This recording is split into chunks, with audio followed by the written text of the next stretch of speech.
김윤옥 씨에 대한 그런 의혹도 계속 나오고 있습니다. 이명박 전 대통령 부인.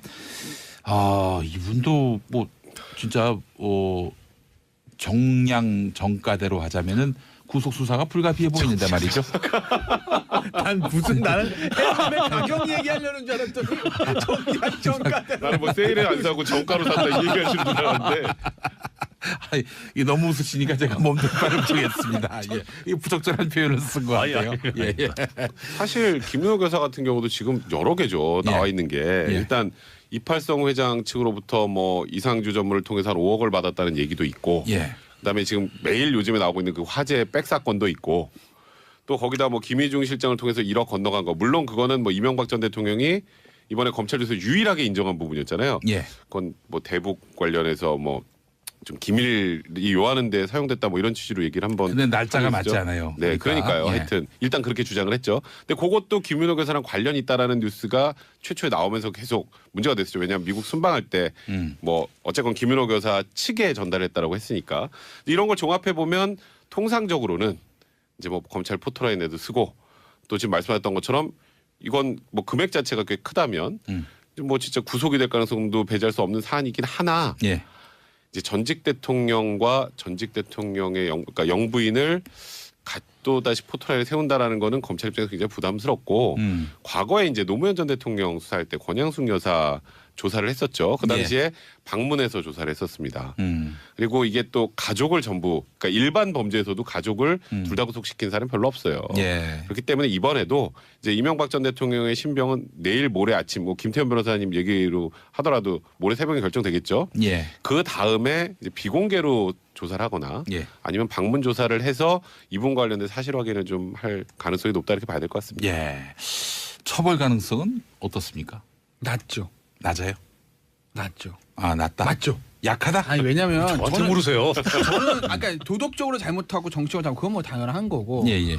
문제는 공소시효의 문제가 있어서 처벌은 공소시효. 쉽지 않아요. 이거 왜냐면 2007년 얘기잖아요. 그러니까 더군다나 김윤옥 여사는 당시에 공무원도 아니라는 거죠. 그러니까 이제 이명박 전 대통령이 만약에 받았다라고 하면 공무원이 될지 사실 당선이 유력했으니까 그러니까 뭐 사전수뢰죄 얘기도 나올 수는 있겠으나 김윤옥 여사는 일단 당시에 공무원도 아니었고 정치인도 아니니까 정치자금법도 아니고 애매하다라는 거죠. 근데 어느 쪽을 예를 들어서 뭐 이명박 전 대통령 같이 이제 해가지고 뇌물에 공범이라 한다 하고 뭐 정치자금법이라 한다 쳐도 공소시효가 이미 2007년이면 다 지났기 때문에 실질적으로 김윤옥 여사를 이걸로 처벌할 수는 없죠.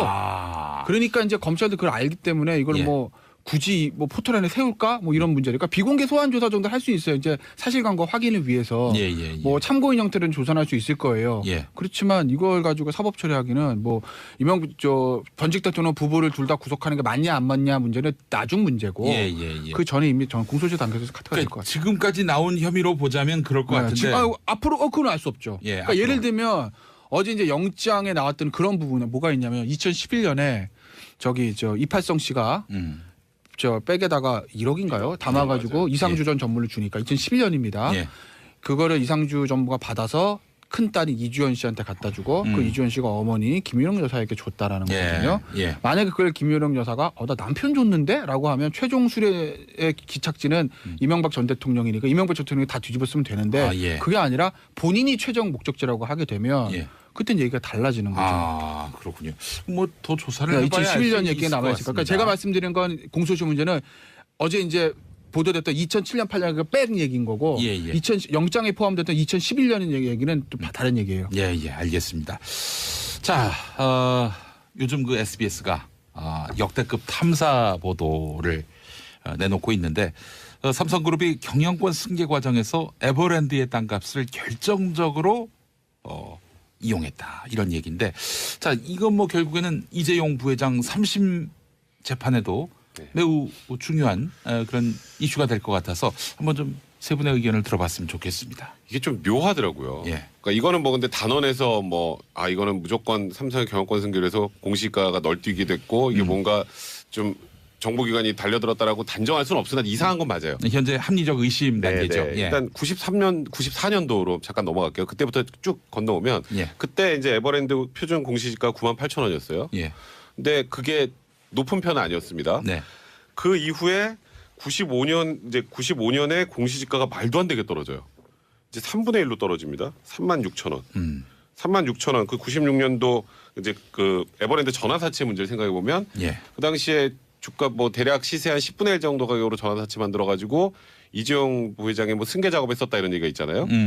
이제 아무래도 이렇게 가치 평가가 떨어져 버리면 그렇게 할 수도 있었겠죠. 그러니까 이런 데 활용한 게 아니냐가 이제 첫 번째고, 그다음에 이제 2014년, 2015년 넘어오면 이제 또 에버랜드 땅값이 또 굉장히 또 공시가가 말도 안 되게 오르고 그 이후에 각종 이제 증권 회사에서 가치가 이제 에버랜드 땅값의 가치가 뭐 3조가 넘는다. 이게 뭐 이제 예를 들어서 용도 변경이 된다면 근데 용도 변경이 될 가능성이 없는데 일단 그 되지 않을 가능성을 염두에 두고 이제 이 땅값을 막 부풀리죠. 근데 이게 에버랜드가 제일모직 거잖아요. 근데 이재용 부회장 같은 경우에는 제일모직 관련해서는 이제 어느 정도 주식이 있는데 삼성물산이 없으니까 없어요. 그럼 제일모직 가치를 올려야 되잖아요. 제일모직 가치를 올릴 때 다른 방법으로 올릴 게 뭐가 있을까요? 그럼 여기 보유한 자산의 가치가 이렇게 크다. 클 가능성이 많다. 그러면서 제일모직 중심으로 해서 합병을 하고 이제 그러다 보니까 이 공시가 결정하는 쪽 결국은 이제 국가기관 쪽에서 하다 보니까 결국 경영권 승계 작업 94년부터 지금까지 쭉 흘러온 이 모든 과정에서 우리나라 정부기관이 삼성을 위해서 움직인 게 아니냐라는 의혹이 지금 SBS 보도로 지금 나오고 있는 상황이거든요. 공시지가가 폭등을 해가지고 올라갔다 내려갔다 뭐 갑자기 그러다 또 이제 각종 증권회사에서는 이게 용도 변경이 되지도 않았는데 용도 변경이 된다면 이 정도 가치가 됩니다. 뭐 이런 얘기들이 나오고. 뭐 이 정도 폭등이면은 뭐 어디 그 증권사 보고서에는 유전이 있을 가능성이 있다. 뭐 이런 얘기도 혹시 나오는 게 아닌가 들여다봤는데 에버랜드 사파리의 유전 발견 갑자기 이런 건가요? 사자가 뒤로 옆에 석유가 솟아오르고 뭐 수영장에서 갑자기 검은 물이 솟아 나오고 산유국 1호 뭐 이런 거예요. 그래요. 그 정용식 판사가 2심 판결 때 그 이전에 SBS 보도가 나왔다면은 판단을 달리할 수 있었겠는가 이렇게 물어보신 분도 계시는데 여간 정영식 판사는 뭐 경영권 승계와 관련해서 박근혜 대통령과 이재용 부회장이 주고받은 게 없다. 이렇게 결론 내린 거 아니겠습니까? 정영식 부장은 SBS 보도를 봤어도 그렇게 했을 겁니다. 그래요? 어차피 그거에 영향을 안 받았고 오로지 뭐 이재용을 위해서 한 거기 때문에. 문제는 이제 지금 그거죠. 첫째, 이게 지금 이재용 피고인의 상고심 재판에 영향을 미칠 것이냐. 미치지 않을 겁니다. 왜냐하면은 법원에서는 당연히 제출된 자료를 가지고 판단을 해야지 이 언론 보도를 가지고 하진 않아요. 그렇다고 언론 보도 자료를 제출을 한다고 해도 대법원은 기존의 기록을 가지고 판단을 하는 데지. 2심 결과가 합당한지 부당한지 이것만 갖고. 그렇죠. 그러니까 지금 오히려 취해야 될 가장 시급한 문제는 뭐냐면 이 정영식 부장 재판부의 그 쓰레기 같은 판결을 지금 최순실 재판부에서 인용을 했단 말이에요. 그래서 거기도 승계 작업이 없었다 그랬거든요. 근데 지금 그 재판부에서 이제 박근혜 재판을 지금 선고를 앞두고 있습니다. 이거 들이밀고 재개 신청해야죠. 박근혜 재판 더 해야 됩니다. 여기서 승계 작업이 있었다는 걸로 뒤집어야죠. 그렇지 않고서 지금 사실심에서 할 수 있는 건 그거예요. 뭐 방금 너무 격한 표현을 하셨는데 뭐 이 자리에서도 몇 번 얘기했었고 다른 방송에서 얘기했던 거라. 처음이면 제가 부담스럽게 할 텐데. 이거 방송 들으시는 분들이 정치쇼가 아니라 정치 불쇼. 뭐 불닭이요. 그래서 좀 상당히 놀라셨을 것 같습니다. 자, 그래요. 그러면 30년 잠시만 말씀. 제가 쓰레기 같은이라 그랬죠. 쓰레기입니다. 같은이 아니에요. 죄송합니다.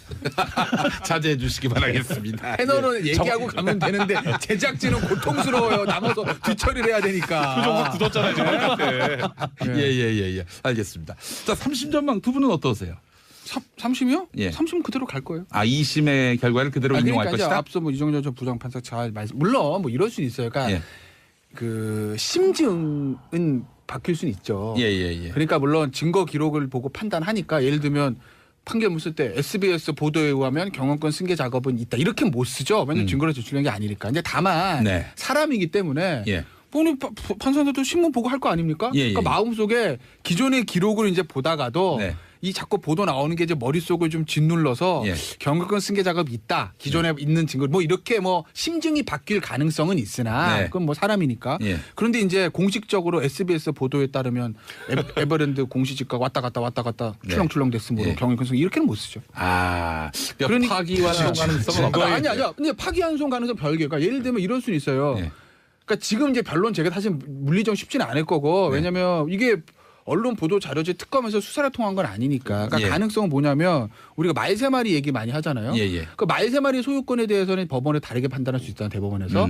그러면 유무죄 하나 바뀔 거 아니에요. 예. 그럼 파기환송 되겠죠? 예. 그러면 이제 파기환송심에서 다시 재판을 할 때 그때는 사실심이니까 검찰이 만약에 다시 증거를 제출을 하면 네. 뭐 그때는 반영될 가능성은 있죠. 알겠습니다. 그러니까 지금 말씀하셨던 것처럼 지금 이 SBS 보도를 가지고 파기환송은 절대 못하지만 파기환송 가능성은 높죠. 아까 말씀하셨던 것처럼 말 세 마리 소유권과 관련해서도 박근혜 전 대통령의 재판부하고 그 정영식 그 재판부하고 달랐죠. 예. 판사의 재판부하고 달랐고 예. 또 안종범수석의 수첩의 증거 능력 관련해서도 다른 재판부하고 또 정영식 부장의 재판부의 판단이 달랐습니다. 예. 그 부분과 관련해서 대법원이 결국 정리를 해줘야 돼요. 예. 그럼 이게 만약에 지금 정영식 부장의 재판부의 판단이 맞았다면 이재용 부회장 항소심 판단이 맞았다면 네. 나머지 하다못해 블랙리스트와 관련해서도 네. 안종범 수석의 수첩의 증거 능력 그럼 나중에 결국 대법원에서 다 부인하면 이것도 다 없어지는 거예요. 그러니까 이런 것들이 변경이 돼서 파기환송이 되면 예. 이것 때문에 뭐 이재용 부회장 형량이 올라간다는 개념이 아니라 항소심에서 다시 판단할 수 있으니까 이제 그렇게 되면 지금과 좀 다른 결론이 날 가능성은 분명히 있습니다. 예, 알겠습니다. 자, 하여간 뭐 이 삼성 에버랜드 땅값과 관련한 논란, SBS가 또 추가 보도를 한다고 하니까요. 그 결과를 또 한번 지켜보도록 하겠습니다.